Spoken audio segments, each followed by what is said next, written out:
Ravi Prakash Siliconandhra hospital Kuchipudi super speciality వైద్య సేవలు పూర్తిగా ఉచితం. వర్షాకాలం వచ్చిందంటే చాలు దువ్వ గ్రామానికి సంబంధించి కొత్తపేట కాలనీ వాసులు కష్టాలు అంతా ఇంత కాదనే చెప్పాలి. పూర్తి స్థాయిలో కూడా ఈ గ్రామం నుంచి ప్రవహించే వయ్యేరు కాలువ ఏదైతే ఉందో దానికి సరైన ఏదైతే మరమ్మతులు చేయకపోవడం వల్ల ప్రతి ఏడాది కూడా వర్షపు నీరు అనేది భారీ స్థాయిలో కాలువకు రావడంతో పాటు చుట్టుపక్కల గ్రామంలో ఉన్న చిన్న చిన్న కాలనీలకి ఆ వయ్యేరుకి సంబంధించి కాలనీ ఒకేసారి నీరంతా వరద నీరు లోపలికి రావడంతో కొన్ని ఈ గ్రామంలో దువ్వ గ్రామానికి సంబంధించి కొన్ని కాలనీలు పూర్తిగా జలమయం అవుతున్నాయి. 3 రోజుల నుంచి కూడా ఇదే పరిస్థితి నెలకొంది. పూర్తి స్థాయిలో కూడా ఇంట్లోంచి బయటికి రాలేని పరిస్థితి ఏర్పడింది. ఇప్పటివరకు కూడా అధికారులు కానీ నాయకులు కానీ ఎవరూ రాలేదని అయితే కాలనీ వాసులు చెప్తున్నారు. పూర్తి స్థాయిలో మనం చూసుకోవచ్చు. ఇంటికి సంబంధించి పూర్తి స్థాయిలో కొంతమంది ఇక్కడికి అధికారులు నాయకులు వస్తున్నప్పటికీ కూడా ఎప్పుడు కూడా ప్రతి ఏడాది ఈ సమస్య మాత్రం ఇలాగే వచ్చి ఉండిపోతుంది. ఎవరు వచ్చినా కానీ సమస్యకు పరిష్కారం మాత్రం ఉండట్లేదని మాత్రం చెప్తున్నారు. ప్రస్తుతం స్థానిక మహిళలు ఉన్నారు. ఏంటమ్మా ఎప్పుడు ఇంతేనా? ఎప్పుడు ఇంతేనండి. వచ్చే మే నెలకైతే మా ఎమ్మెల్యే గారు దీనికి పరిష్కారం చూపిస్తామని అన్నారండి. ప్రతి సంవత్సరం కూడా మేము ఇదే ఇబ్బంది పడుతున్నామండి. అదే దీనికోసమే ఆందోళన అండి. మరి ఇంట్లోంచి బయటికి రాలేని పరిస్థితి కూడా ఉందండి. మంచినీళ్ళు కూడా తెచ్చుకుంటే ఇబ్బందిగా ఉంటుందండి మాకు. నాయకులు ఎవరు వచ్చినా చేస్తామని అంటున్నారు కానీ ఎవరో చేయట్లేదు. ఆర్మీల రాధాకృష్ణ గారు మాకు చేస్తామని హామీ ఇచ్చారు. ఆయన నెరవేరుతారని చూస్తున్నాం. అంటే మరి ఇప్పుడు కాలువ కూడా ప్రమాదకరమైన పరిస్థితులు ప్రవహిస్తుంది. 3వ ప్రమాద హెచ్చరిక జారీ చేస్తే పూర్తిగా కూడా మునిగిపోయే ప్రమాదం ఉంది. ఏం చేయాలంటే అర్థం కావట్లేదండి. పిల్లలతో ఉన్నామండి. అందరం ఇబ్బందులు పడుతున్నామండి.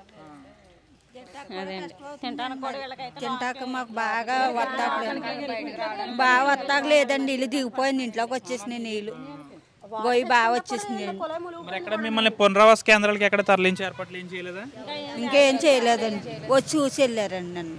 మరి డైలీ నిత్యావసర సరుకులు తెచ్చుకోవాలండి. మరి ఈ రోజు ఏం చేస్తారు? తెచ్చుకున్నారా? మరి ఏం చేస్తా అండి. ఇంకా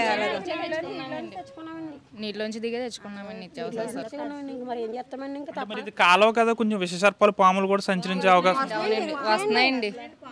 మరి ఇంకేం చేస్తామండి, అలాగే ఉంటున్నాం. మాకు బాగానండి 2 ఇళ్ళు. గత ప్రభుత్వంలో ఏమి దీనికి సమస్య పరిష్కారం ఏం చూపలేదండి. చూసి వెళ్ళిపోతామేనండి. ఏ నాయకులు ఎవరు ఏం చేయలేదండి. నిన్న వచ్చి చూశారు, ఏదో చేస్తాం అన్నారండి. ఇంకా మరి ఏం చేస్తారో తెలియదు. అంటే ఏం చేయాలి? దీనికి ఏమన్నా మరమ్మతులు చేయాలి? కాలువ వంతెన కట్టాలండి. ఆ పక్కన ఈ పక్కన కట్టేస్తండి. కొంచెం నీళ్ళు అలా వెళ్ళిపోతాయండి. వచ్చిన నీళ్ళు ఒయ్యేట్లోకి వెళ్ళిపోతాయండి. అది ఎవరో చేయట్లేదండి. అక్కడ తోరుందండి. బత్తాలు పట్టుకెళ్ళి మోస్తారండి అత్తమాను వచ్చినప్పుడల్లా.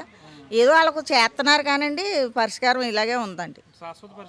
ఏమిటి లేదండి. ఇది స్థానిక మహిళలు చెప్తున్న పరిస్థితి. పూర్తిస్థాయిలో మోకాళ్ళ లోతు వర్షపు నీరు అనేది కాలువలోంచి ఈ కాలనీ వాసులకి వచ్చేస్తుందని చెప్పాలి.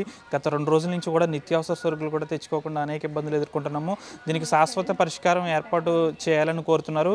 ఎన్నో సంవత్సరాల నుంచి సమస్య ఇలాగే ఉంటుంది. కనీసం ఆ కాలువలకు సంబంధించి ఏదైతే ఆ చెక్ డ్యామ్ వద్ద కాస్త మరమ్మతులు చేస్తే పూర్తిస్థాయిలో వాటర్ అనేది కాలనీలోకి రాకుండా ఉంటుంది. అయితే స్థానిక ఎమ్మెల్యే ఎవరైతే ఆర్మీల రాధాకృష్ణ ఉన్నారో మేము చేసి పెడతాము కానీ కొంత టైం పడుతుందని అయితే తెలిపిన పరిస్థితి ఉంది. కానీ కాలువకు సంబంధించి వరద ప్రవాహం భారీగా ఉంది. కాస్త పెరిగితే మాత్రం మరికొంత ఇబ్బందికరమైన పరిస్థితి ఏర్పడే అవకాశం ఉంది. కొంతమంది మహిళలు చూసుకుంటే వారి ఇల్లు ఇంకా లోపలికి ఉన్నాయి. వారికి సంబంధించి ఇంకా ఎక్కడ పూర్తిగా నీట మునిగింది.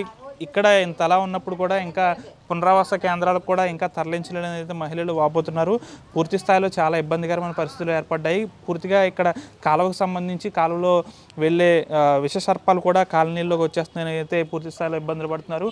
ముఖ్యంగా కాలనీకి సంబంధించి ఇక్కడ ఎప్పుడు ఇదే పరిస్థితి నెలకొంటుంది కాబట్టి ఇప్పటికైనా శాశ్వత పరిష్కారం అనేది చూపాలని అయితే ఇక్కడ స్థానిక మహిళలు కోరుతున్నారు. పూర్తి స్థాయిలో ఈ ఏడాదైనా స్థానిక ఎమ్మెల్యే ఆర్మీల రాధాకృష్ణ స్పందించి దీనికి శాశ్వత పరిష్కారాన్ని ఏర్పాటు చేయాలని అయితే ఇక్కడ మహిళలు కోరుతున్నారు. వీడియో జనశేఖర్తో మనోజ్ RTV దువ్వ గ్రామం నుంచి. మరిన్ని వీడియోస్ కోసం ఛానల్ ని సబ్స్క్రైబ్ చేయండి. లేటెస్ట్ అప్డేట్స్ కోసం వాట్సాప్ ఛానల్ ని ఫాలో చేయండి. అండ్ లింక్ డిస్క్రిప్షన్ లో ఉంది.